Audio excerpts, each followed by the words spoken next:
Bem, o título desta live, que já está aí, Os Poderes em Chamas, tem muitos sentidos. Quando alguma coisa está em chamas, você pode dizer que está sendo destruída pelas chamas. Num incêndio catastrófico, o que estiver em chamas está a caminho da destruição. Mas se você disser que uma fogueira feita para aquecer pessoas que estão ao relento no momento de frio, essas chamas são bem-vindas. Há chamas que são inevitáveis, que são neutras, que são espontâneas. Não apenas as chamas reais, o fogo em si, mas as chamas que ardem na nossa mente, na nossa alma, no nosso coração. Isto tem, portanto, o título desta live tem muitos significados. Pode ser visto esse título em todos os seus significados. Basta uma reflexão e a gente chega a conclusões, muitas vezes, inclusive, divergentes, a respeito do que significa dizer os poderes em chamas. Se os poderes têm que ser harmônicos entre si, se eles estão em chamas, primeiro é preciso saber onde o incêndio começou, porque às vezes um poder incendeia o outro. Às vezes, o bombeiro que poderia ter apagado o primeiro incêndio jogou gasolina nas labaredas e aí as labaredas se espalharam para o que está em volta. Então, ainda que os poderes sejam harmônicos entre si, eles estão os três funcionando para que um Estado, República Federativa do Brasil, pudesse funcionar como tal, como Estado, como uma nação, como um país, como uma pátria. O que nós estamos verificando hoje é que os poderes estão incendiando o Brasil. Os poderes em chamas estão incendiando o Brasil. E o pior é que essas labaredas que estão consumindo o Brasil estão consumindo por aqueles que ainda estão longe das labaredas ou pensam estar longe das labaredas e acham que vão ver apenas os outros pegarem fogo.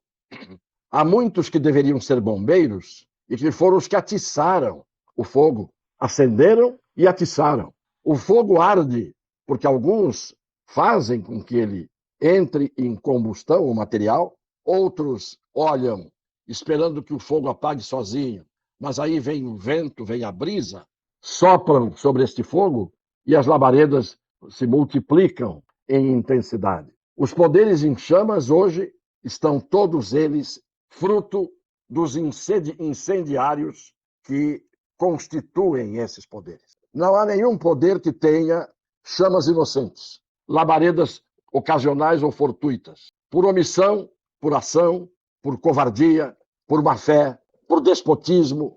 Todo mundo ajudou a colocar lenha nas fogueiras desses poderes.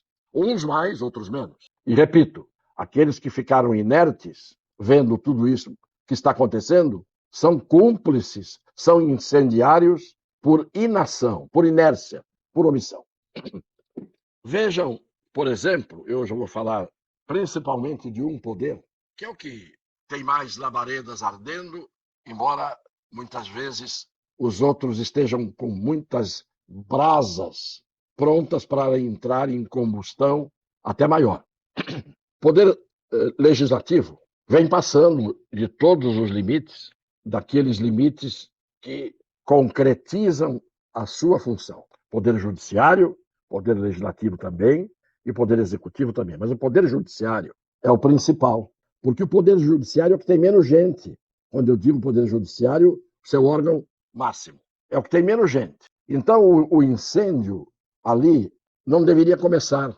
O poder judiciário teria que ser o grande bombeiro para evitar os incêndios que se propagam no executivo, no legislativo e nas instituições. O que acontece, no entanto, é que todo mundo diz uma frase a respeito dos clubes de futebol, e isso serve para outras coisas. A frase é a seguinte: o clube tal passa. Aliás, perdão, o clube tal fica, os homens passam, os seus dirigentes. A mesma coisa se diz sobre as instituições. As instituições ficam, permanecem, os homens passam. Hoje, o que a gente está vendo na mentalidade das pessoas é a inversão do sentido da frase. Hoje parece que todo mundo pensa assim: as instituições passam, os homens ficam. Como se os homens fossem mais duradouros do que as instituições, quando as instituições tivessem saúde, e os homens também, as instituições duram mais do que os homens. As nações duram mais do que o seu povo, individualmente. Só que nós estamos vendo hoje os imortais, os poderosos, os ambiciosos, os despóticos, os omissos, os corruptos. Há de tudo nas instituições. Eles todos acham que ficam e que as instituições é que passam. E estão agindo desta maneira, como se fossem ficar. Mas as instituições, e principalmente os poderes, estão em chamas. E não há como os seus membros escaparem do incêndio. A carbonização começa numa instituição, começa em outra instituição, começa à custa da piromania de um determinado membro, pode ser um parlamentar, pode ser um membro do Poder Executivo, pode ser um ministro de um tribunal. Há piromaníacos, há incendiários, há aqueles que brincam com fogo e outros que levam o fogo muito a sério, porque querem propositadamente queimar o que está à sua volta, achando que só apenas eles e os seus interesses são a prova de fogo. Eu acho que está bem claro o que eu estou dizendo. Hoje caiu o juiz, porque as doenças contagiosas dos poderes também são terríveis e não há vacina contra elas, essas doenças. Hoje caiu um juiz no Paraná, o seu Eduardo Apio, militante político, corrupto. Se não viram a história que ele originou e da qual é protagonista nos últimos 3 dias para cá, é na vara que foi ocupada antes, lá atrás, pelo Sérgio Moro. Ele deu um telefonema, fez ameaças ao filho de um desembargador, foi afastado, não pode nem ir para o tribunal, nem entrar ali. Reconheceram a voz por meio de perícia feita pela Polícia Federal. Isto é, ele é um daqueles que pegam rápido as doenças alheias, lamentavelmente. E voltou para a vara, 13ª Vara de Curitiba, federal, voltou uma juíza, que foi uma das juízas que interrogaram o ex-presidente e agora presidente novamente da República. E é uma juíza séria, dura, justa, Gabriela Hart. Não sei se vai durar muito novamente no cargo, não sei. O que a gente sabe é que aquele juiz que estava lá como cobra mandada, estava lá por encomenda, estava lá para cumprir uma missão, escusa, por sinal. Se esse juiz da Federal estava lá para cumprir uma missão escusa, por que só ele e por que não outros? Por que não outros tantos? Por que não outros mais graduados do que ele? Esse silêncio meu é proposital, para que as pessoas reflitam o momento em que nós estamos vivendo. Fala-se muito em desinformação, que é uma das causas de perseguição de membros do judiciário a pessoas. E eu pergunto, onde é que está efetivamente a desinformação? Vou dar um exemplo.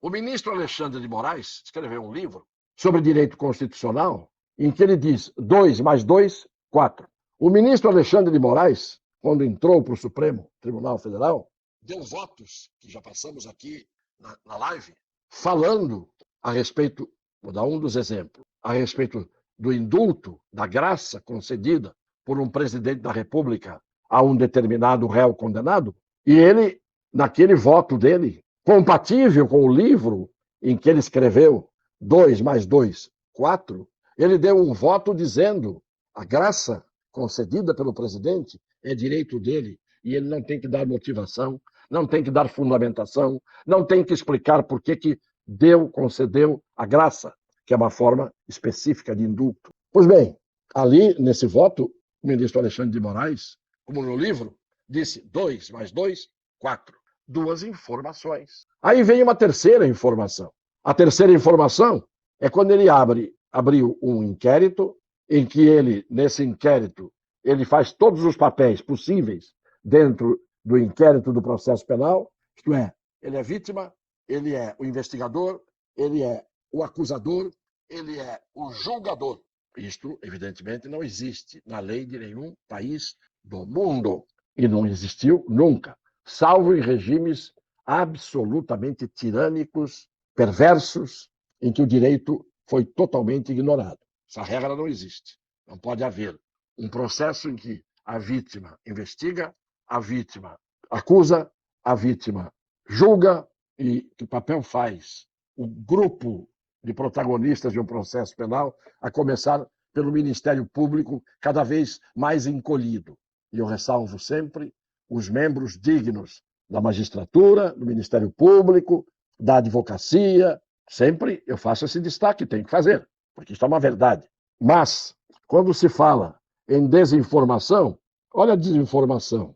O ministro Alexandre de Moraes acertou ou errou quando disse no Direito Constitucional, livro que ele escreveu, 2 e 2 mais 2, 4. Ou quando ele deu um voto dizendo que a graça é concedida e é direito do presidente da República e não tem que ouvir ninguém, nem dar parecer, ouvir parecer de ninguém, está na Constituição isso. 2 mais 2, 4. Aí o Supremo vai e vota, dizendo que o deputado que foi beneficiado pela graça não poderia ter sido, e o presidente não poderia ter concedido a graça.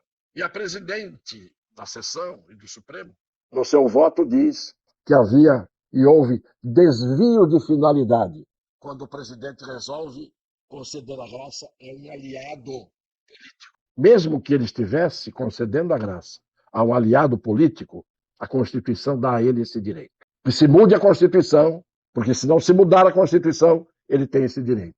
Agora, é desvio de finalidade? Quando você concede uma graça a um aliado político, é desvio de finalidade.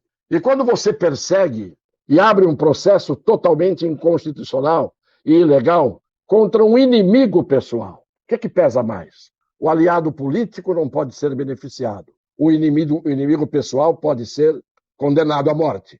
Onde é que está a desinformação de que tanta gente fala hoje em dia que nós não podemos colaborar com a desinformação? Eu aqui, modestamente, creio estar trazendo uma informação para a reflexão de todos, porque eu não engulo retórica mal feita, eu não engulo desvio de finalidade, porque alguém concedeu a graça. Quando o Temer concedeu a graça, não me lembro agora quem, o senhor Alexandre de Moraes, colocado no Supremo pelo Temer, disse aquele voto do 2 mais 2 são 4, que é o direito do presidente e ninguém pode dizer absolutamente nada. Neste caso, do deputado que perdeu a graça concedida por uma decisão do Supremo, que não poderia decidir como decidiu, aí é desvio de finalidade. Eu não faço perguntas aqui para onde nós estamos indo. Eu digo, nós estamos já despencando dentro do abismo. Nós estamos a caminho do abismo. O abismo jurídico, com os poderes em chamas, um poder legislativo omisso, 513 pessoas ali dentro, que parece que não tem nem o alerta das famílias. Porque quando a gente chega em casa, a gente exerce um cargo público, tem uma cobrança. Cobrança da mulher, dos filhos, da mãe, do pai, dependendo da família que cada um tem, a cobrança vem. Os primeiros juízes dos nossos atos são os nossos familiares e os nossos amigos de verdade. Essas pessoas perderam completamente à volta delas quem os alerte, quem os advirta, quem os ajude a encontrar o caminho da retidão no exercício de suas funções e quem diga a eles o seguinte, olha, as chamas estão comendo soltas. Daqui a pouco é como aqueles incêndios na Califórnia e na Austrália, que vem bombeiro do mundo inteiro para tentar apagar e enquanto a floresta não é quase inteiramente construída, ninguém escapa dos malefícios desse fogo. Ninguém escapa. Portanto, as instituições não estão ficando, estão sendo consumidas pelas chamas. Por enquanto, chamas absolutamente simbólicas, é o simbolismo do incêndio que está consumindo as instituições. Mas a história mostra, ao longo dos milênios, que instituições e poderosos que imprimiram o seu viés nos destinos dos povos, ao destino dos povos, além de terem passado, são aqueles que são execrados pela memória dos seus sucessores ao longo dos milênios. Nero não morreu no incêndio de Roma, mandou incendiar Roma, mas hoje ele é sinônimo de alguém que é perverso, psicopata, que esfaqueou a própria mãe, e ela disse a ele, no momento em que o punhal estava entrando no seu ventre, isso, fere fundo aqui, nesse ventre que te gerou. As pessoas que têm vocação, nascida na inferioridade, para serem abusivas no poder que conquistam, perdem a noção de tudo.